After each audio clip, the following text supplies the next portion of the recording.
Et salut à tous et bienvenue sur ce tutoriel Fusion 360 sur comment fabriquer un blister avec un numéro de lot embossé.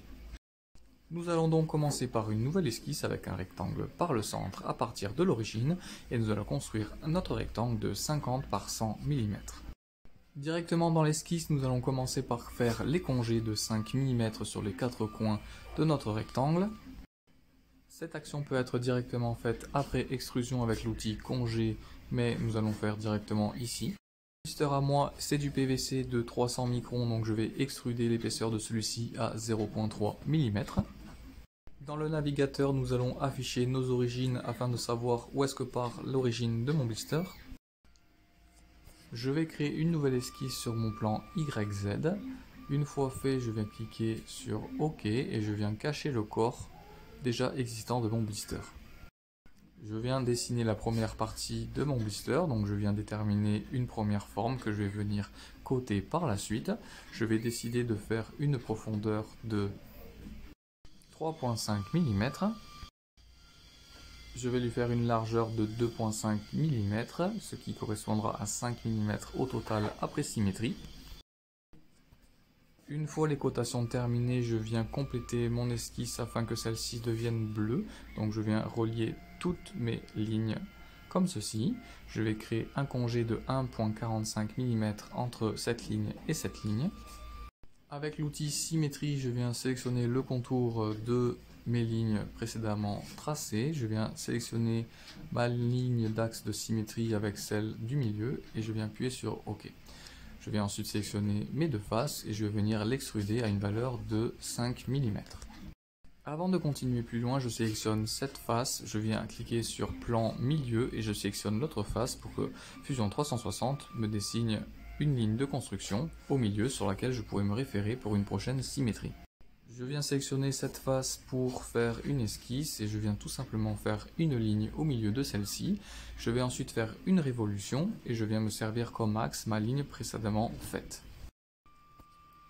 Nous allons faire une symétrie de la dernière fonction utilisée et nous allons utiliser le dernier plan par le milieu que nous avons tracé précédemment pour l'origine de celui-ci.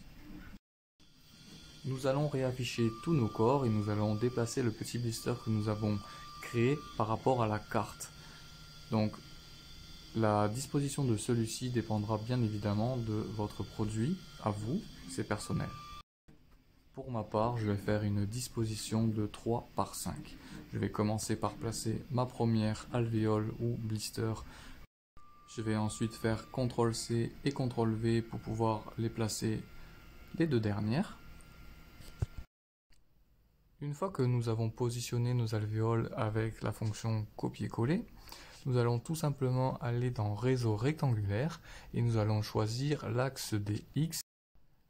Nous allons étirer la flèche bleue jusqu'à avoir l'espacement souhaité et nous allons rentrer une valeur de 5 rangées. Nous allons terminer en appuyant sur OK. Pour la suite, il va falloir fusionner nos corps pour n'en faire qu'un seul. Nous allons cliquer dans le navigateur sur la première pièce avec le bouton Shift appuyé sur la dernière. Dans le menu en haut, nous allons cliquer sur Combiner et nous allons appuyer sur OK. Maintenant, pour le trou dans les alvéoles, nous allons sélectionner notre corps et nous allons appuyer sur Coque. Nous allons utiliser une valeur de 0,3 mm qui correspond à notre blister. Dans la barre des temps, juste en bas, je vais glisser mon curseur pour arriver avant la coque et je vais aller faire sur chaque alvéole des congés pour donner plus de réalisme à mon blister. Je vais commencer par un congé que je vais vous montrer juste ici à l'écran. Je vais faire de même pour le reste des alvéoles, je vais vous passer en accéléré car ce processus est un peu long. On n'oublie pas dans la chronologie de passer le curseur tout à droite pour reprendre la fonction coque que nous avions mis précédemment. Et là nous voyons que notre congé a été incorporé dans notre coque, ce qui fait que ça fait un effet vraiment réel pour du thermoformage de plastique. En faisant un clic droit sur l'objet, je peux aller lui mettre une certaine opacité, donc pour qu'il soit un peu plus réaliste, transparent. Je vais donc venir créer une nouvelle esquisse avec un rectangle par le centre sur l'origine DY et je viens lui faire une encoche avec une épaisseur de 6 mm. Je termine mon esquisse, je viens extruder ma dernière esquisse de 0,15 mm. Dans le creux que j'ai créé, je viens resélectionner la surface et je viens y coller un texte pour mon lot et mon expiration.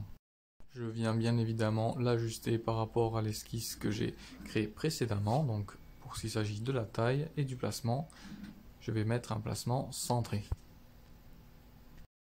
Je sélectionne mon texte et je viens extruder celui-ci à plus 0,15 mm en faisant attention de se mettre en joindre et non en couper.